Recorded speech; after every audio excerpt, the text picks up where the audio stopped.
The live TV, सच सबसे आगे। नमस्कार, आप देख रहे हैं द लाइव टीवी और मैं हूं आपके साथ मुनमुन रहमान। अतीक अहमद और उनके भाई की पुलिस सुरक्षा में सरेआम गोली मारकर हत्या कर दी गई। इस पूरे घटनाक्रम को लेकर पुलिस प्रशासन और सत्ता से सवाल पूछे जाने लगे कि आखिरकार कानून व्यवस्था क्या है। अब इसी को लेकर एक और नया मामला, एक और नया बवाल सामने आ रहा है।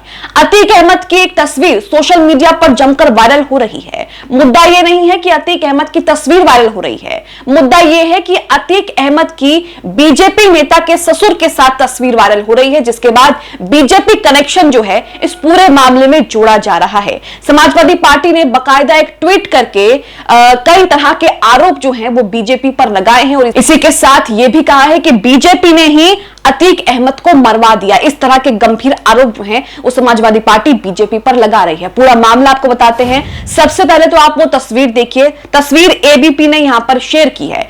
तस्वीर में आप देख रहे हैं अतीक अहमद यहां पर मौजूद हैं और सामने बीजेपी नेता नेहा के ससुर बताए जा रहे हैं। नीचे तस्वीर में कैप्शन लिखा है, बीजेपी नेता नेहा के ससुर की अतीक के साथ तस्वीर वायरल, उठने लगे सवाल। अब इस तस्वीर से नया बवाल जो है सियासत में, यूपी की सियासत में मच गया है। इस तस्वीर को लेकर यह भी कहा जा रहा है कि बीजेपी में इस तस्वीर को लेकर असंतोष जो है वो जाहिर हो सकता है। अब समाजवादी पार्टी ने क्या कुछ कहा है इस तस्वीर को शेयर करते हुए वो बताते हैं। ट्वीट आप अपनी स्क्रीन पर देख रहे हैं। समाजवादी पार्टी ने इस तस्वीर को ट्वीट करते हुए, शेयर करते हुए लिखा है, अतीक अहमद का भाजपाइयों के साथ व्यापारिक धंधा था।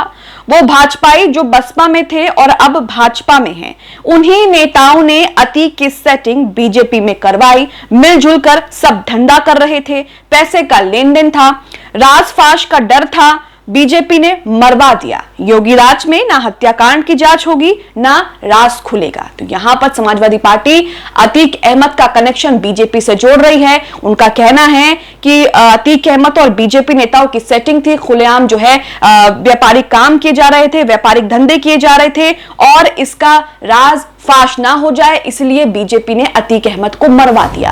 अतीक अहमद और उनके भाई की हत्या के बाद कई तरह के एंगल, कई तरह की चीजें सामने आ रही हैं, लेकिन इस वक्त जो ये एंगल सामने आ रहा है वो अपने आप में ही चौंका देने वाला है। इसी के साथ जो तस्वीर वायरल हो रही है उस पर भी सवाल उठ रहे हैं। अब एबीपी की खबर में क्या कुछ लिखा है वो भी आपको बताते हैं। एबीपी की खबर देखिए, खबर में लिखा है, अतीक अहमद की इस तस्वीर पर बवाल तय, बीजेपी उम्मीदवार से जुड़ा है लिंक। अब बीजेपी से अतीक अहमद का क्या लिंक जुड़ा हुआ है ये इस खबर में आपको बताएंगे, लेकिन सबसे पहले तो ये सवाल ये उठता है कि जो नेता अतीक अहमद और उनके भाई की हत्या पर जश्न मना रहे थे, पाप पुण्य की बात कर रहे थे, कर्मों की बात कर रहे थे, अब उन्हीं नेताओं से कहीं ना कहीं उसी पार्टी के नेताओं से अतीक अहमद का लिंक जो है वो सामने आ रहा है, जिसको लेकर बवाल होना तो तय है। खबर में आगे देखिए लिखा है, माफी अतीक अहमद और उसके भाई अशरफ की हत्या के बाद यूपी की बीजेपी सरकार पर तमाम सवाल खड़े हो रहे थे, लेकिन अब उत्तर प्रदेश निकाय चुनाव में टिकट वितरण भी बीजेपी के लिए सिरदर्द बनता जा रहा है। पार्टी के टिकट वितरण को लेकर भी सवाल खड़े होने लगे हैं। ये सवाल अतीक अहमद की एक वायरल तस्वीर के बाद खड़े हो रहे हैं। वही वायरल तस्वीर जो हमने आपको दिखाई जिसमें अतीक अहमद यहां पर नजर आ रहे हैं और उसके बाद नेहा, बीजेपी उम्मीदवार नेहा जो है उनके ससुर उनके साथ मौजूद हैं और इस पर अब तमाम तरीके के सवाल जो है वो सोशल मीडिया पर लोग पूछ रहे हैं कि आखिरकार बीजेपी उम्मीदवार का अतीक अहमद से क्या लिंक है, कैसे वो जानते हैं और क्यों तस्वीर जो है वो इनकी सामने आई है। खबर में आगे लिखा है कि बीते 2 दिनों से सोशल मीडिया पर एक तस्वीर जो है वो वायरल हो रही है, जो तस्वीर हमने आपको दिखाई। इस तस्वीर के सामने आने के बाद बीजेपी में कई जगहों पर टिकट वितरण को लेकर असंतोष बढ़ने की आशंका है। अब जाहिर सी बात है दोस्तों, जो ये तस्वीर सामने आई है इसे लेकर बीजेपी में असंतोष जो है वो साफ साफ दिख सकता है, क्योंकि आने वाले दिनों में ही उत्तर प्रदेश में निकाय चुनाव हो रहे हैं और इसके नतीजे भी जल्द आने वाले हैं और 2 चरणों में चुनाव है। पहला चरण जो है वो निपट चुका है और अब दूसरे चरण की बारी है। तो ऐसे में ये तस्वीर वायरल होना बीजेपी के लिए कहीं ना कहीं सरदर्द जो है वो बन सकता है। ये खबर में लिखा है, इस वायरल तस्वीर में माफिया अतीक अहमद मुनेंद्र अवस्थी के साथ नजर आ रहा है। सूत्रों की माने तो मुनेंद्र अवस्थी पहले सपा में भी रहे हैं। दूसरी ओर चर्चा यह भी चल रही है कि उनका नाम पैनल में भी नहीं भेजा गया था, जिसके बाद कई स्थानीय नेता भी इन्हें उम्मीदवार बनाए जाने के कारण नाराज बताए जा रहे हैं। तो यहां पर बीजेपी में इस तस्वीर को लेकर असंतोष पैदा हो रहा है, ये आप साफ साफ देख सकते हैं। इस तस्वीर को लेकर बवाल जो है वो होना तय है, ये भी आप साफ साफ देख सकते हैं। उत्तर प्रदेश में नगर निकाय चुनाव होने हैं और ऐसे में ये तस्वीर सोशल मीडिया पर वायरल होना बीजेपी के लिए सरदर्द जो है वो बन सकता है। इसी के साथ सोशल मीडिया पर कई लोग ये कह रहे हैं कि बीजेपी का अतीक अहमद के साथ कनेक्शन था, इसलिए बीजेपी ने मरवा दिया। इस तरह के आरोप जो हैं वो लगाए जा रहे हैं। खुद समाजवादी पार्टी ने भी इसी तरह की चीजें कही हैं। समाजवादी पार्टी ने भी कहा है कि दोनों के बीच जो है वो व्यापारिक लेन देन चलता था, पैसे का लेन देन था, उनका राज ना खुल जाए, राज पर से पर्दा ना हट जाए, इसलिए अतीक अहमद को बीजेपी ने मरवा दिया। इस तरह की बातें जो हैं वो सोशल मीडिया पर कही जा रही हैं और समाजवादी पार्टी भी इस बात को जोरों शोरों से कह रही है। आपको बता दें कि उत्तर प्रदेश में निकाय चुनाव 2 चरणों में हो रहे हैं।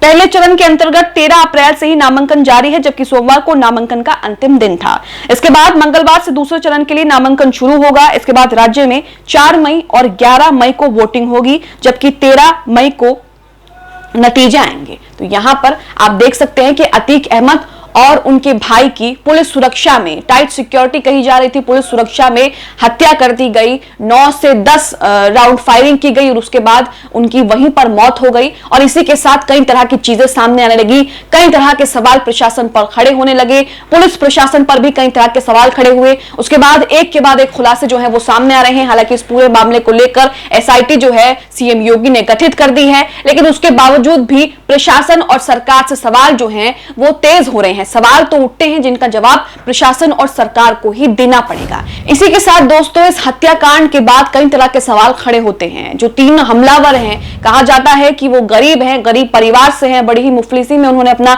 जीवन जो है वो गुजारा है, लेकिन उसके बावजूद भी इस पूरे हत्याकांड में उन पर सवाल खड़े हो रहे हैं, क्योंकि जो हथियार उन्होंने इस्तेमाल किए हैं उनकी कीमत बहुत ज्यादा है, 5 से 7 लाख रुपए उनकी कीमत है और इसी के साथ वो हथियार भारत में प्रतिबंधित भी हैं। तो ऐसे में कहीं ना कहीं सवाल ये खड़ा हो रहा है, जब उन तीनों हमलावरों का अतीक अहमद से कोई भी कनेक्शन नहीं है। खबरों के मुताबिक, मीडिया रिपोर्ट्स के मुताबिक, उनके वकील के मुताबिक कहा जा रहा है कि उन तीनों हमलावरों का अतीक अहमद से कोई भी कनेक्शन नहीं है, कोई पुरानी दुश्मनी नहीं है। उसके बावजूद भी इतने महंगे हथियार खरीदकर उन्होंने पुलिस की सुरक्षा में अतीक अहमद को मारा। और जब उनसे पूछा गया तो उन्होंने कहा कि उन्हें बड़ा माफिया बनना है, छोटे मोटे काम करके उनका नाम जो है वो रोशन नहीं हो रहा है, उनका नाम नहीं हो रहा है, उन्हें और भी नाम कमाना है। इस तरह की थ्योरी जो है वो रखी गई। इसी के साथ तमाम तरह की चीजें जो है वो सामने आ रही हैं। यह भी कहा जा रहा है अतीक अहमद और उनके भाई की हत्या को लेकर कि कहीं ना कहीं किस तरीके से उनके पूरे परिवार को खत्म करने का इरादा जो है वो बना लिया गया है और इस पूरे घटनाक्रम को लेकर कहीं ना कहीं जो है वो लोग शामिल हैं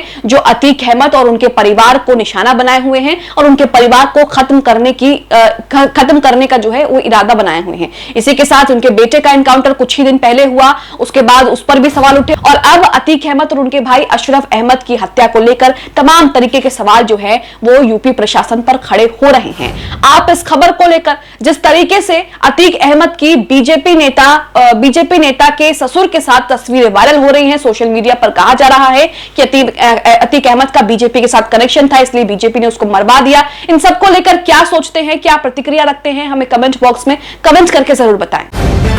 द लाइव टीवी, सच सबसे आगे।